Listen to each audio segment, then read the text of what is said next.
Hello out there, and welcome to the Appalachian ADV Community Podcast. This is Kane, owner of Appalachian ADV, and I'm here today talking with my buddy Tom Macconnell. How you doing, Tom? Good. How we doing? Awesome, man. So Tom and I have been friends now for about a year.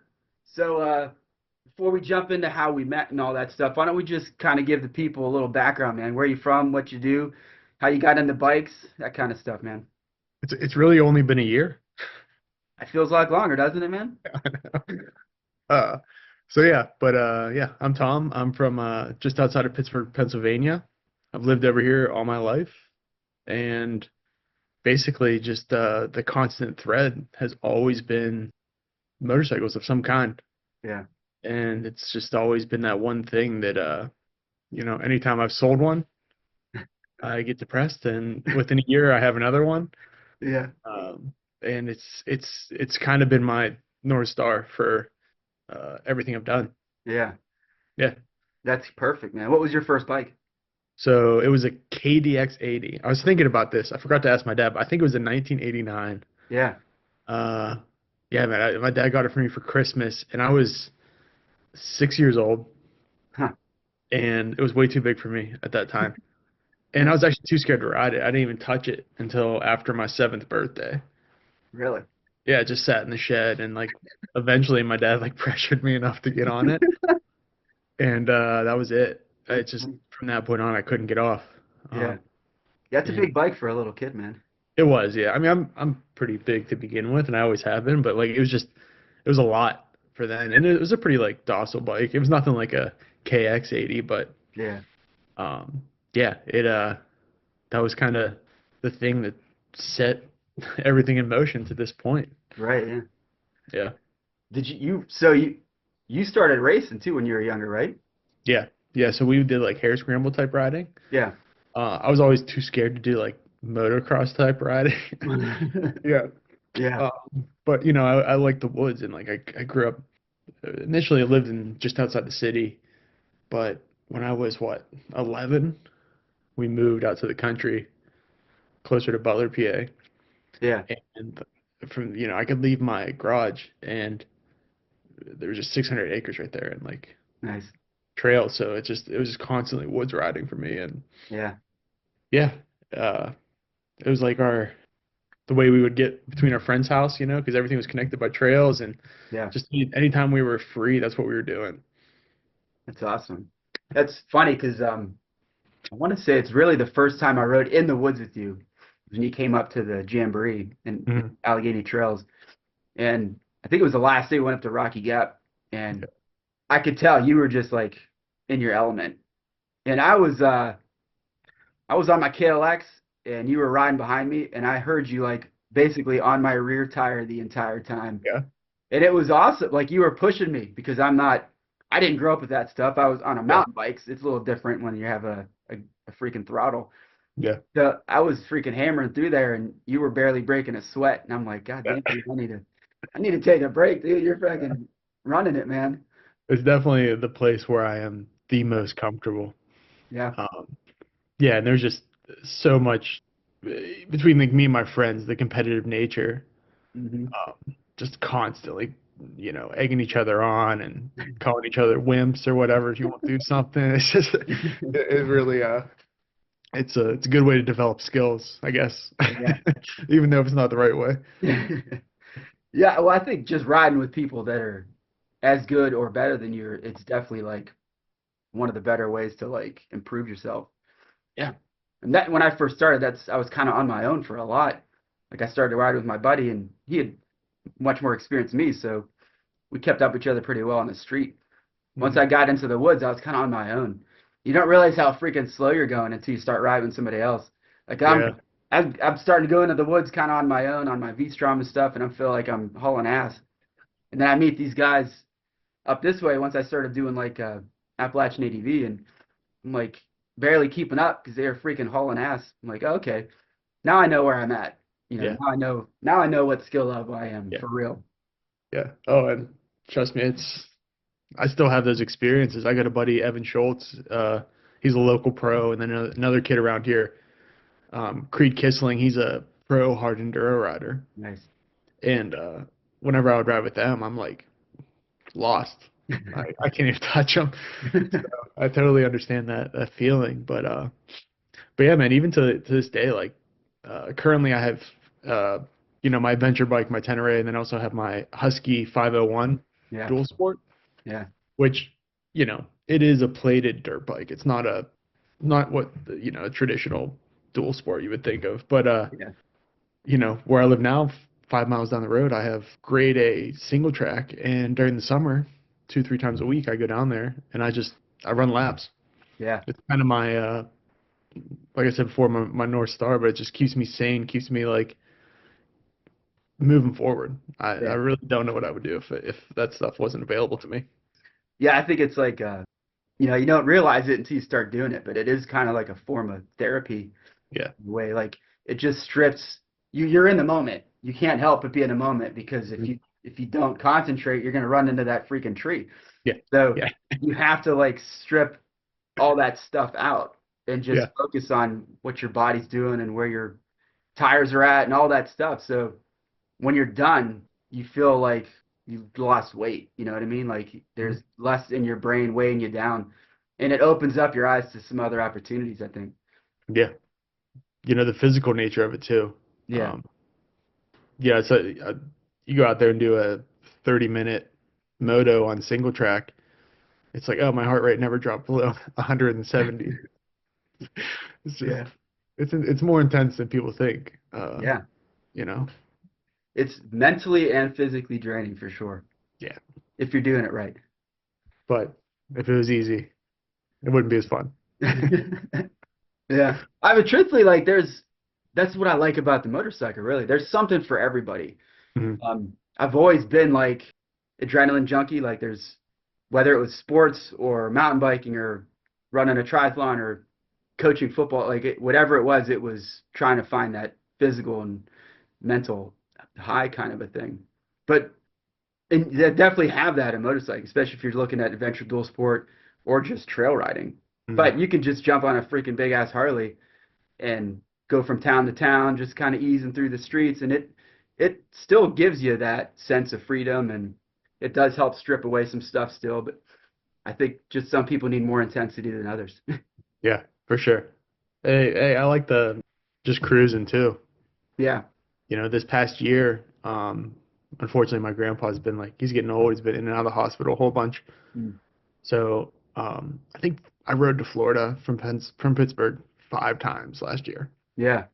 And it's mostly just cruising. Yeah. I did the highway route and I did back ways all through the mountains of North Carolina, and that's just as fun. Just Yeah. sitting on the adventure bike and crushing miles. Little iron butt style, man. Yeah, which I did one last year. I didn't turn it in to the official organization. Yeah.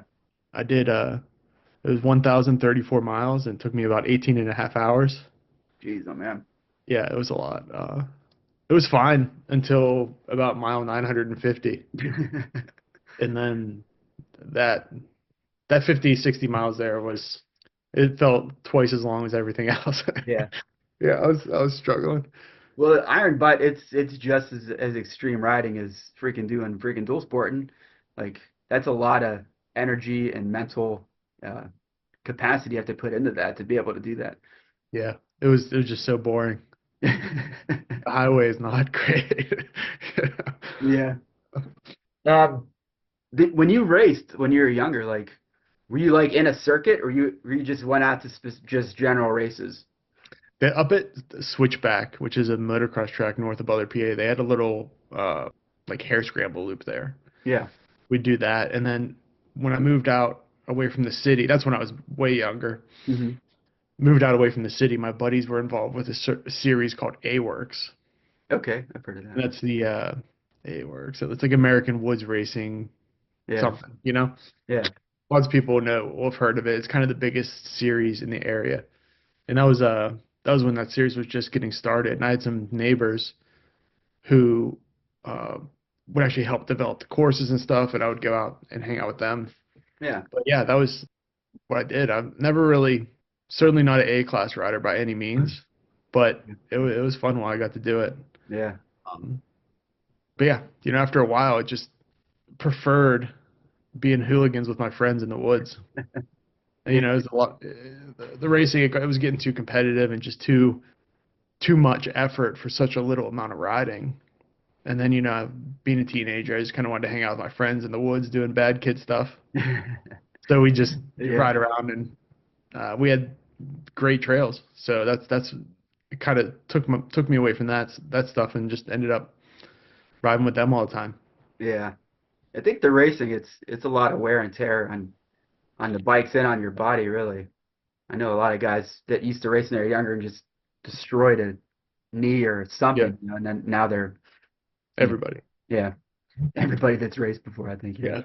We still do a couple a year, me and my friends at this Hmm. point. And, it's fun to go out and be on the starting line, and it's fun. And it's a hustle, but I don't feel any need to go do a full season worth of a Right. series. Yeah. There's something about competition. It puts your mind in a different place. There's different hormones pumping through your body, I think, and it Yeah, just it adds to whatever it is you're doing. I think it's cool to do something like that off and on. Like at our age, dude, there's no way we're freaking running a freaking full circuit of racing. yeah, So just getting a taste for it would be freaking awesome. I don't know.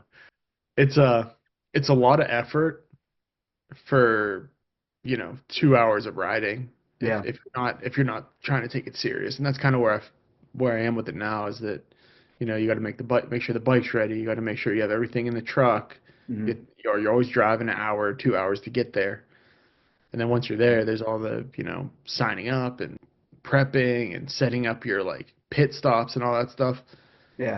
And then you race for like 2 hours and go home. Yeah. I kind of just it's a lot. And like now it's just like doing one of your events or something, you get to ride all day. Yeah. And that's much, the intensity is down.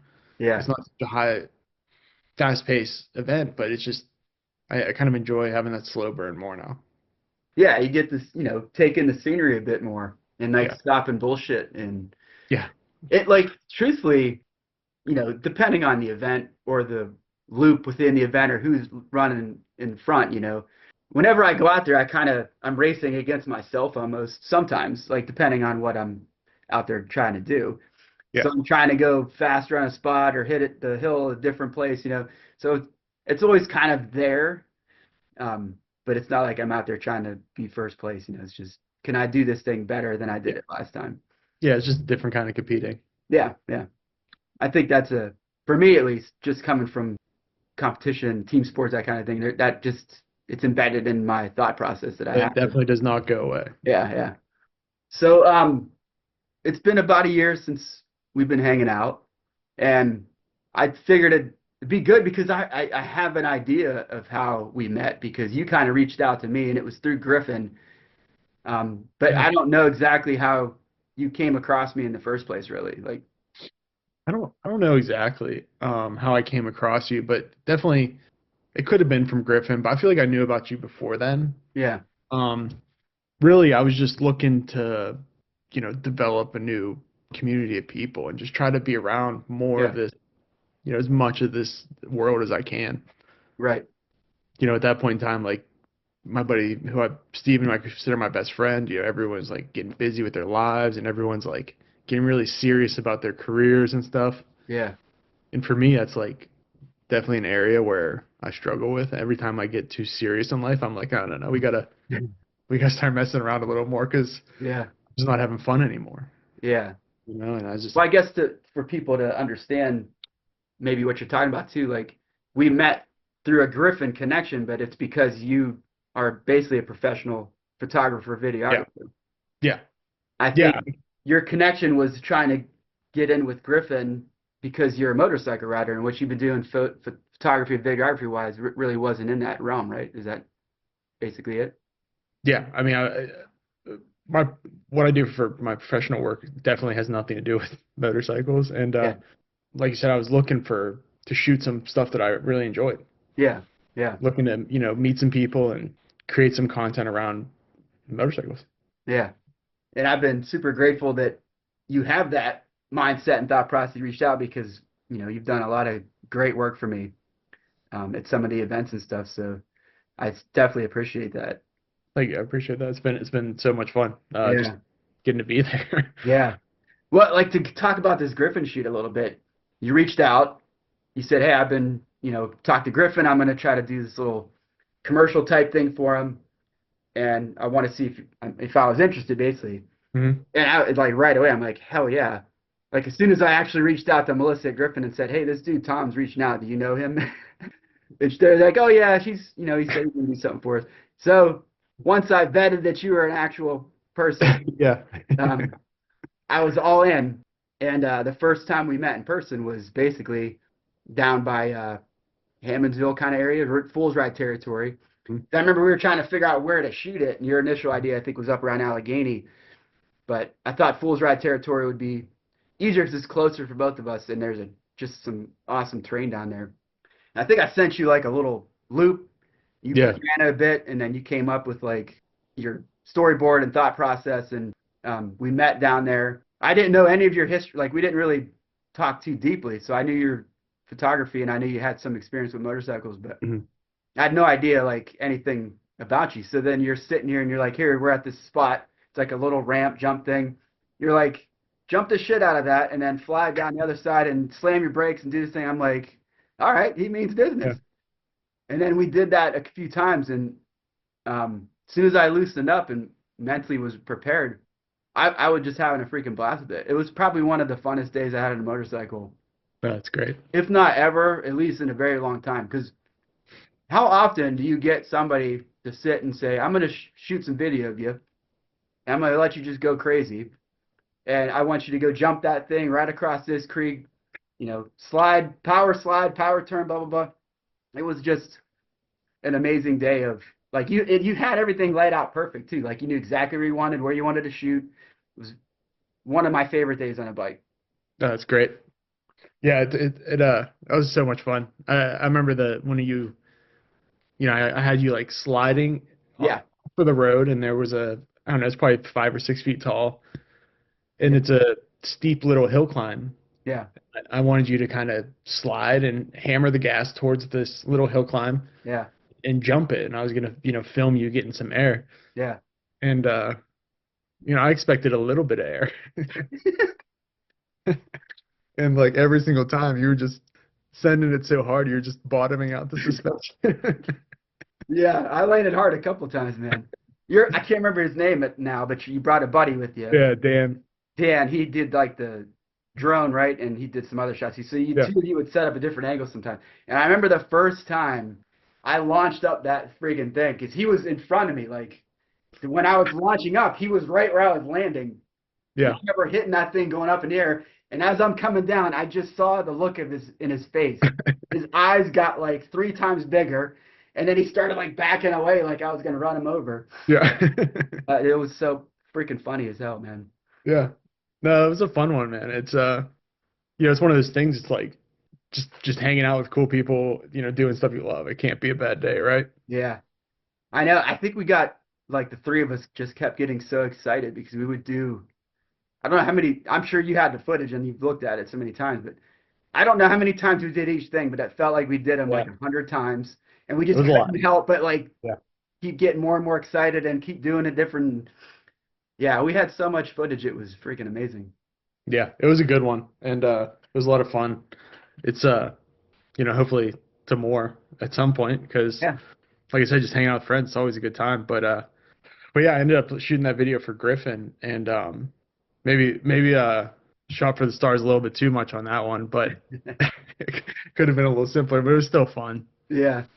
We hit like probably what maybe 6 different spots about. Yeah. And we hit a lot. That Dungeon Hollow area was it's always one of my favorites. And I just kept going deeper, dragging you guys Yeah. deeper and deeper into that one because I Yeah. knew there was this one spot where the water would just go flying up and over.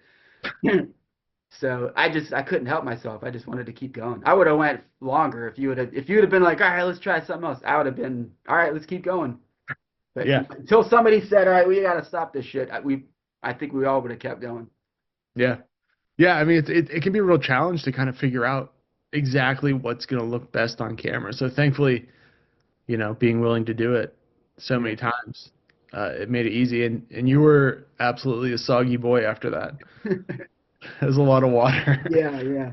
I at the one that Dungeon Hollow spot, I was so excited about it. I freaking hammered through that thing, and this wall of water just shot straight up, and I'm standing up and leaning forward a bit, so it shot straight up into my helmet, up into my face.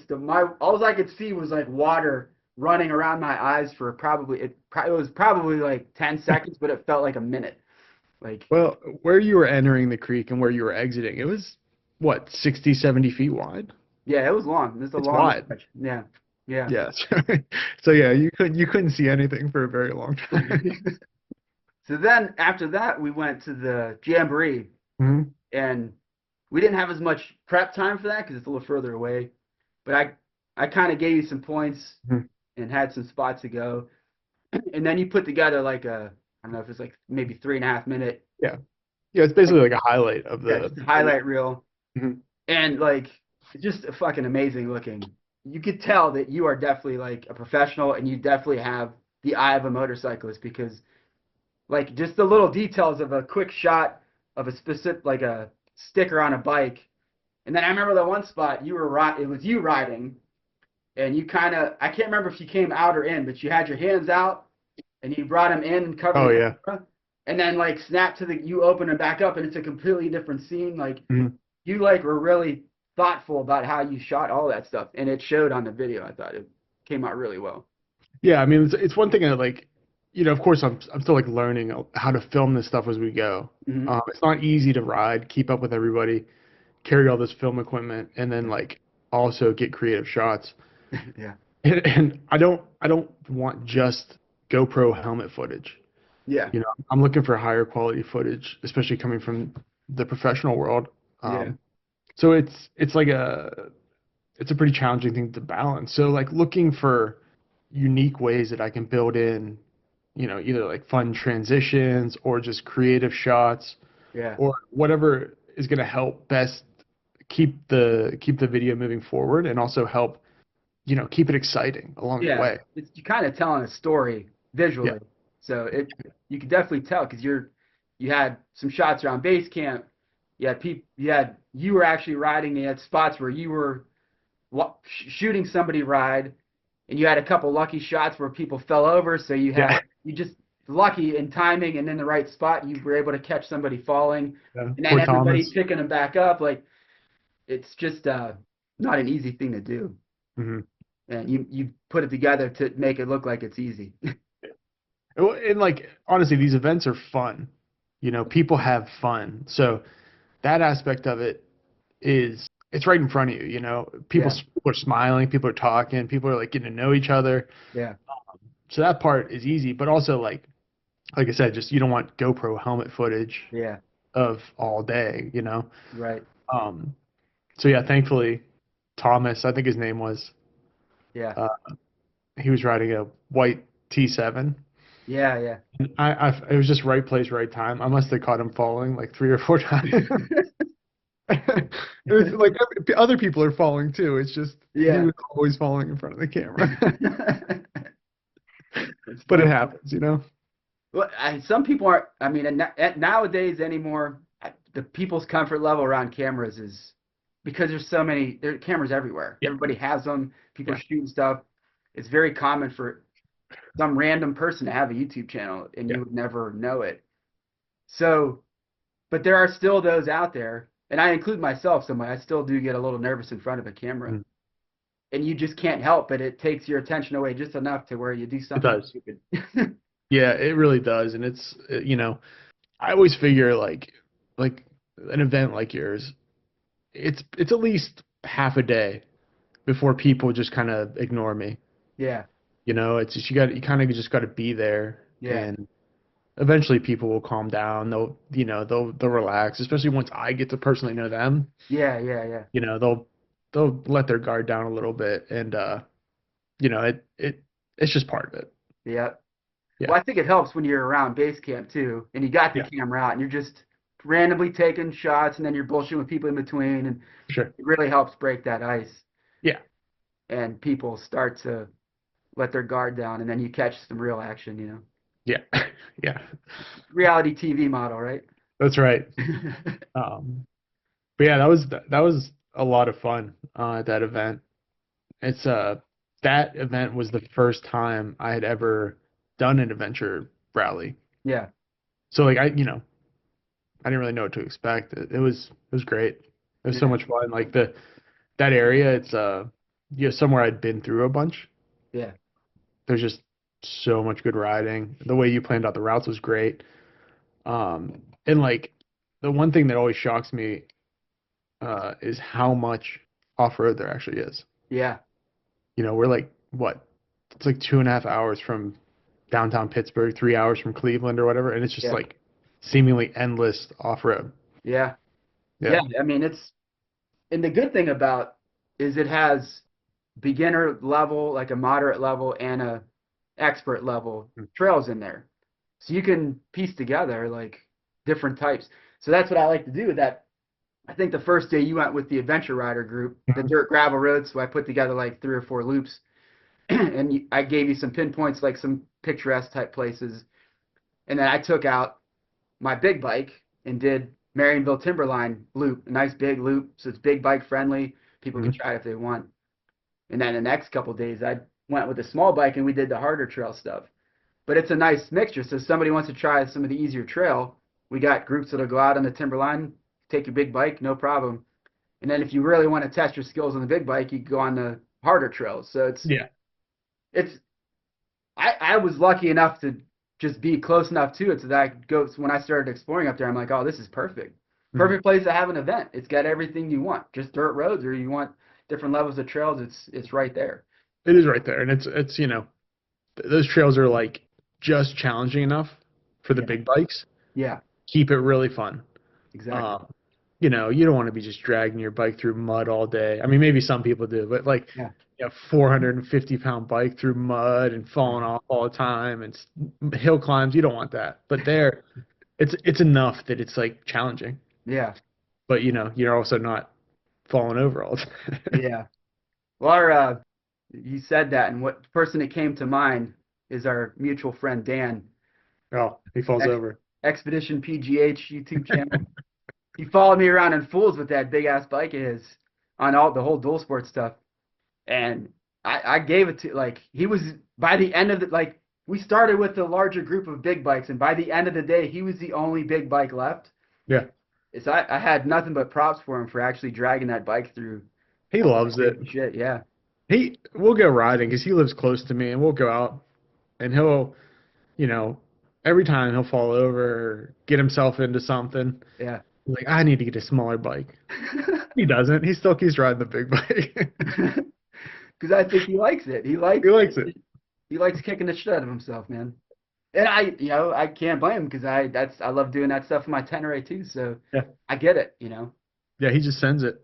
Yeah, I love it. So filming these events is it's it's a lot, and it's like trying to learn the best format to make it happen. Yeah, It's been really challenging and a ton of fun, honestly. yeah, Just like I'm so used to being in a commercial world where everything is controlled to the nth degree yeah, and everything's planned for to months in advance. yeah, And you have extra crew and all the support you could ever want. And then doing this, it's like, oh, I ain't got nobody. I just got to figure this out for myself, and I got to yeah, make it work. And yeah, kind of letting go of some of those commercial artist sensibilities. yeah. It's been great. It's been like actually really helpful for my career, and it's been like maybe one of the things that is kind of giving me a boost in my skills more than anything else. Good. Yeah, and I can't wait to see like moving forward and keep developing these skills. It just Yeah. it's only going to get better.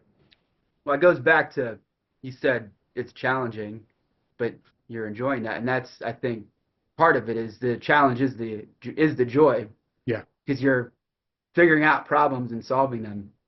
And there's so many variables out in the woods, the weather, the way the sun's coming in or not. If yeah, it starts freaking raining on us, if there's trees down everywhere, like all of these things happen, and you just have to kind of roll with it. yes, they do. Yeah. I think that's leads us into the PA Wilds. We did the PA Wilds tour last year. I invited you up on that one to Yep. shoot up some stuff for me, and we talked about, steal a little bit of the BDR playbook and do like a doc style, kind of like theirs, not quite that long, obviously, but just a shorter version of that.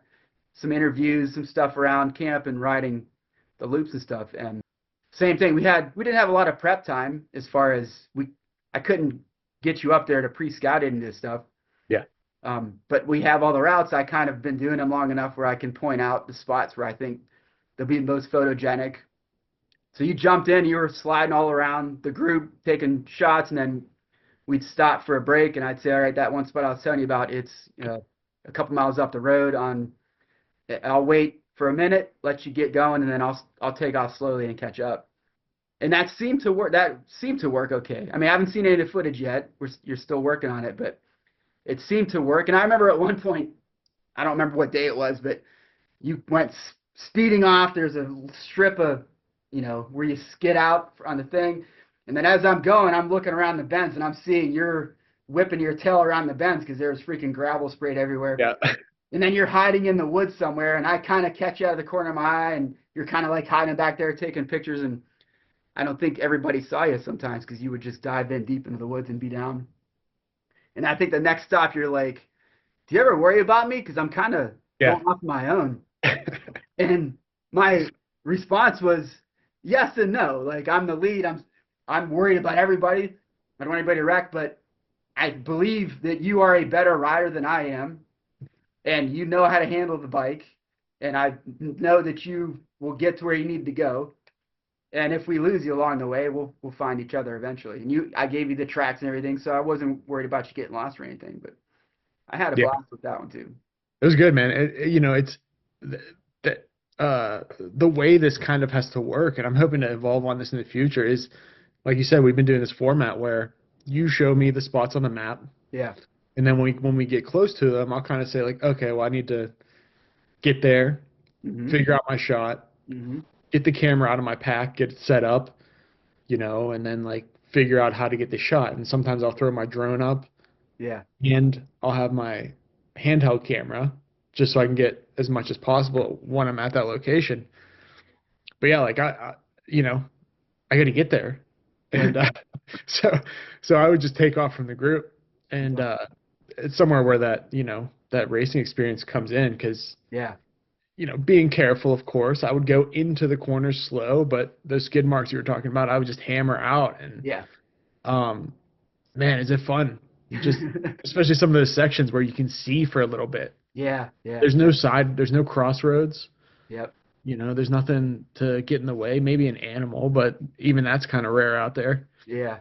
But yeah, I would just fly as fast as I could, and but I think we worked it out pretty well, to where I could tell you I know it's about X amount of miles ahead, and I would tell you early so you could still get a bit of a break, and then you would take off and let everybody know he's going to go and set up ahead of us, and then I'd give it a couple minutes, and then I would slowly get the group, put helmets on, and then I would take off, and I would usually start off kind of slow, because then I give you the time where you just go, and then I give you a little bit extra time by us moving slowly, and then I would pick it up when I know we're going to get close to you so you can get some good action shots. But I think we had a pretty good like back and forth with that. It felt like, at least. Yeah, I mean, it worked out great. I think, in the future, I'd love to have the opportunity to pre-scout stuff. Yeah. But it's, one of the things that would happen to me is that, okay, I know there's a spot up here. It's a bridge, and it's supposed to have a vista. Okay, well, I'm riding there as fast as I can, but on my way there, I go over like 3 different bridges, and they all have pretty vistas. So I'm like, I don't know if this is the spot or not.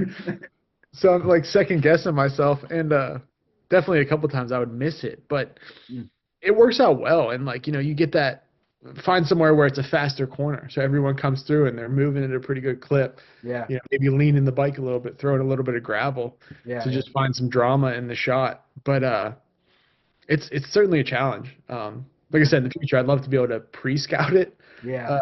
Because then I could like know for sure. Yeah. Break off from the group more. Yeah, that's, when we did the original Gryphon shot, it's kind of how we were able to do it because we live close enough to that area that I just sent you a loop that I thought would have the most amount of stuff that you would like. And then that worked out really well because you were Yeah. very well planned out. You kind of knew exactly what you wanted me to do or not do. And then a couple spots in there, we threw something in there that we just thought of off the cuff. But the Jamboree, I guess it's close enough. We probably could do that again if you wanted to come up to that one. But the PA Wilds one, it's so far away, and we're covering like 500 miles worth of stuff. That's a Yeah. lot of riding to figure It out some is. Yeah. shots. And same thing with the Allegheny tour, which I'm hoping to have you on this year. It's it's a 4-day loop, so it covers some terrain.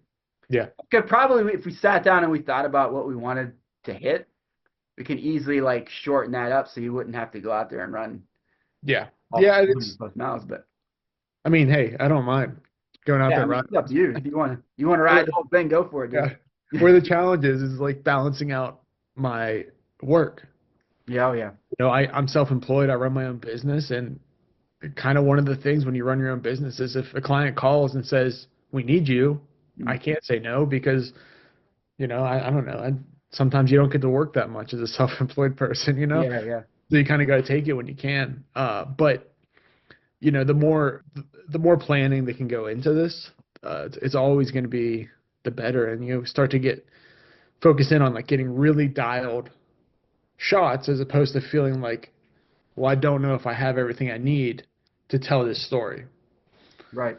Yeah, Um, you can always grab stuff along the way, but that's the format that I'm working with moving forward is like get the base story, get the shots I need to tell the base story, and everything else is just kind of extra yeah, to be thrown in or not, yeah, whatever. yeah, But yeah, it's just the format that there's no rule book for how to do this. yeah, So we're just kind of figuring it out as we go. yeah. And when you see the PA Wilds one, I mean it's good. It's a full doc, man. Like it's Awesome. Yeah. it's a lot. I Uh, mean, that's the thing you get, especially you being a motorcyclist. It's hard to not get so excited that you just want to shoot so much stuff yeah, because there's so much beauty out there, so much good riding, and so many things happen when we're out there that it's hard to not record so much crap. yeah, it And then really is.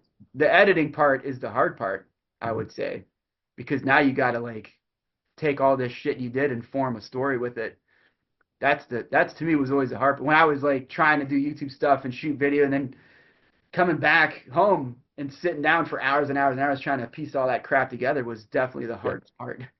Well, yeah, and at the PA Wilds one, we did interviews with the people that came to the event Yeah, and linking together all of their questions and kind of connecting everything in a way that it really pushes the narrative forward. yeah, I think that's a great way to do it. yeah, Doesn't always have to be exactly that, but it yeah, basically like, helps keep the viewer interested yeah, and gives people a great idea of what to expect from these events.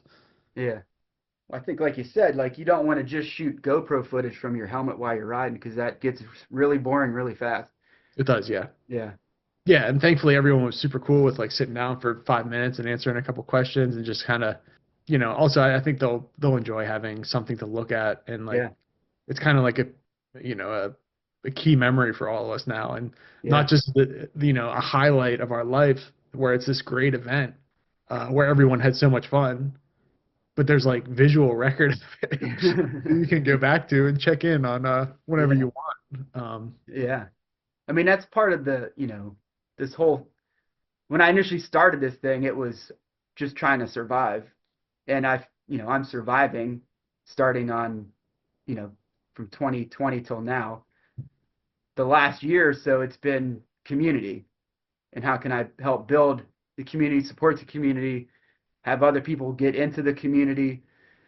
And, having those guys sit down and talk about the experience they just had in our event, it helps me highlight people that are in our community. Like they get a chance to like sit down and give their 2 cents, and let Mhm. them tell you what they thought about the thing or, that was my goal with those interview things when we Yeah, started talking about putting this together was give them a chance to talk, let Yeah. them be the star for a minute.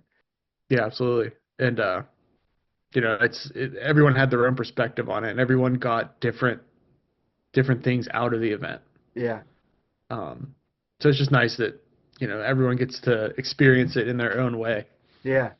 and it all just works somehow Yeah. Yeah. because of you. Well, talking about variables and stuff, we lucked out that Mother Nature threw some stuff at us. Oh my God, yeah. Uh, the most rain up there in a long time, a lot of flooding, a lot of trees down, and it just added to the drama. It added to the experience, and it added to us building that team because we had to Yeah. work together to get through some of that stuff. So that is what I want to do that at my events. And you can't always, I'm not going to go out there and chop a freaking tree down. Yeah. I can't make that happen. So when it happens to us, I love it. Like as soon as I see that tree down, I'm like, all right, now we're getting somewhere, Now we Yeah. got to stop. We got to get off the bikes. We got to like solve a problem Yeah. together. So that is, to me, is some of the funnest stuff. And we experienced the remnants of, but still an actual hurricane Yeah. Yeah. that came up through where we were riding. And, it was just so much water. Yeah. You're in the mountains, everything funnels down into the creeks. Yep. Our campsite was right along a creek, so everyone had to move their tents. Yeah. Everyone was worried about how high the water was going to rise. Yeah. Um, it was quite an experience, and honestly, it made it better because of that. Yeah.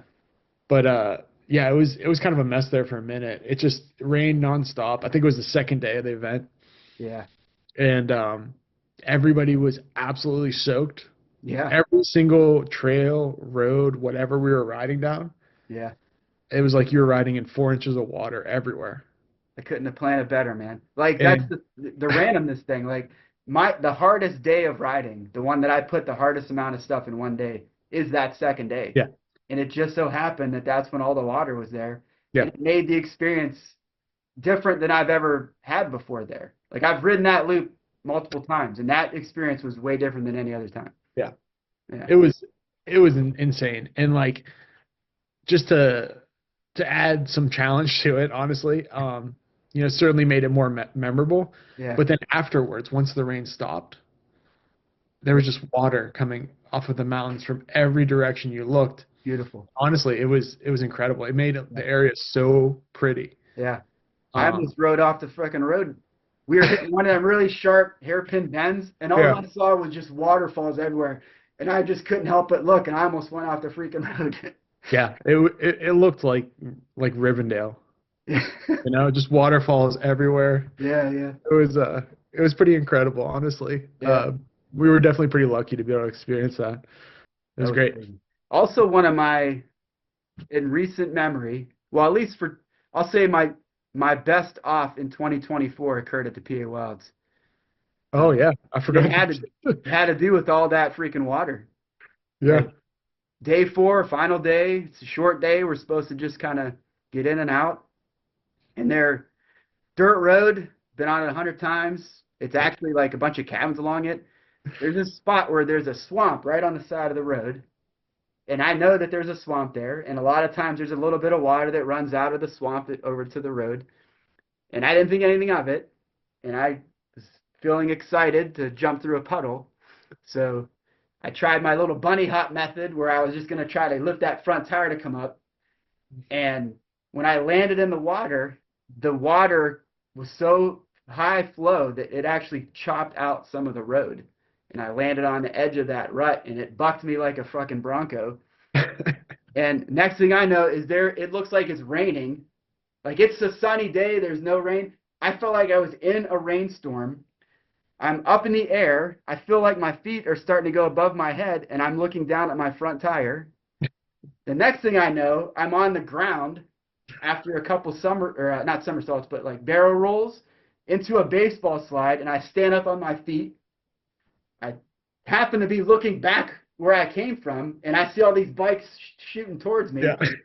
Um, I think Scott actually hit you a yeah, little. Scott on his Tenere behind me, he didn't know which way to go because he said me and my bike were both spinning and we kind of went in opposite directions. So he was swerving back and forth. He ended up pointed right at me, and he kept swerving off the side of the road. He clipped my arm, spun me in a circle, and then I'm watching him go up into the weeds and back into the road. And then I'm like, I think I'm okay, but it's too soon to tell because all I feel is adrenaline flowing, and Yeah. Yeah. everybody stopped. Is like, oh my god, what's going on? And the bike was fine. I think I bent the peg maybe and Yep. got some more scratches on it, but somehow I've fallen enough now that I know not to catch yourself, and if you can roll out of it, you're usually better. Yeah. So I somehow just rolled into a slide, and I had a big bruise in my hip. My Gryphon pants got ripped, and where he hit me with my arm, it was a little bruise, but other than that, I was good. And then I, everybody's like still like 10 minutes later, everybody's eyes are still like huge at me. it was a pretty big one. And like, what was shocking is where you stopped, where your bike was, Yeah, it was like 100 feet from the water. yeah, So like you slid and tumbled and rolled really far. yeah. It was pretty miraculous you didn't have any serious injuries I because know. I don't know how fast I was going, but it was probably about 35. I wasn't going super fast, but right when I tried to do that bunny hop, I goosed it, which is usually what I try to do to get the suspension to come out. yeah, And I think that goose, along with the speed, gave me that momentum to freaking slide that far. yeah. If you honestly, you probably would have been worse off if you just went straight through it. Yeah. My front tire would have hit that edge and I would have been probably injured. Yes. And the bike would have been really jacked up. So there was like, whenever you were on that road, there was it was like an S bend. Yeah. So there was a left and then a right. So you couldn't really Uh, see the puddle until you were basically right on top of it, right? Yeah. I was 4 or 5 bikes back, Yeah. so I couldn't see you, Yeah. but in the S bend there was bushes that were, I don't know, 10, 12 feet tall, and I saw the water over the bushes. And I'm like, oh, cool, a puddle. And then I get there and you're like on the ground. Yeah. It happened so fast. Like I only like mentally there's only like those pictures of me hitting the goose, me feeling that buck, me looking down at my tire with rain coming down, and then me sliding. Like those are the things that I remember. Yeah. Everything it happened so fast I can't remember anything else. And then by the time I got spun in the circle, almost everybody had caught up to me at that point, and everybody was like parked everywhere. Yeah. It was an event. Yeah, right on the last day too, of course. Yeah. And we were But not even halfway through the day. We weren't even at Cherry Springs yet. So we no. went to that next. I've calmed myself down. I felt okay. From landing and spinning, my wrist hurt a little bit, my bruise on my hip and all that. So we rode. I said, all right, we're gonna go. We're gonna keep going. I feel like I'm good, but I need to ride for a few minutes. And it was only like 20 minutes up the road. Mm. So we get to that vista view, and I think I remember you coming up to me being like, are you good now? And I was like, yeah, I think so. My wrists are a little sore, my hips sore, but other than that, I'm good. You're like, good, because right about now is when you would be really feeling it if you Oh actually yeah. hurt yourself. Yeah. That's how it works, man. It's like our bodies know. Okay, you get 15 minutes Yeah, to deal with this and then you're done. yeah, yeah. Um, so yeah. Yeah, I think you got lucky on that one. And I, afterwards somebody went down and they stood, might have been you stood in the water. yeah, yeah, It was a good 1.5 feet deep that you yeah. couldn't see at all. No, They're just carved through the road, completely washed out. just a straight wall. Like you hit your front tire not going 35, it's gonna be bad. It'd It's gonna be hurt. bad. That's Bike's a good gonna way be to put it. jacked. Yeah. So I guess more of the story is jump through your puddles, I guess, right? Or try to avoid it. Maybe that may be smarter. Nah.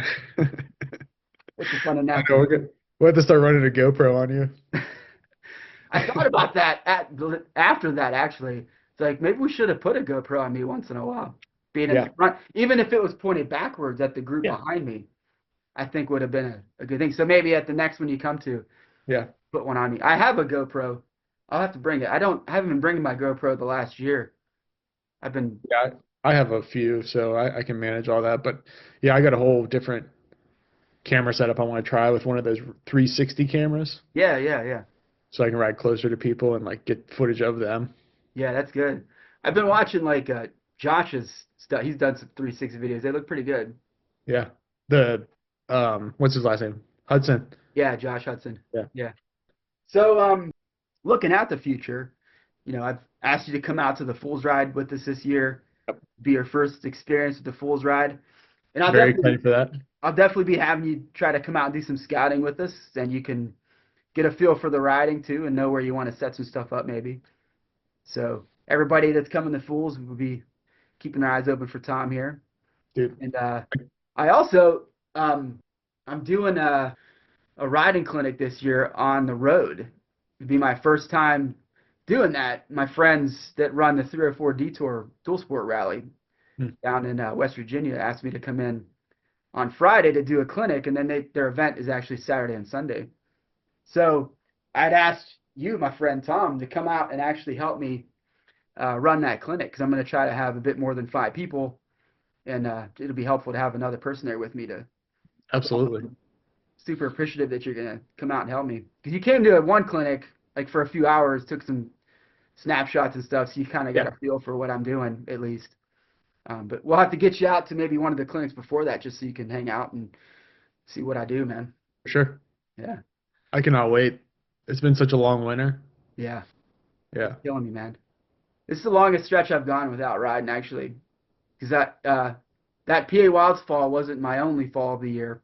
This is what I hear. I took a little tumble at Red River Scramble. My KLX landed on my foot, and my foot was bothering me for a while. So I still went out. I mean, I finished that rally. That was like the end of day one, I think. So Oh, I kept riding. I did like 2 or 3 more clinics after that.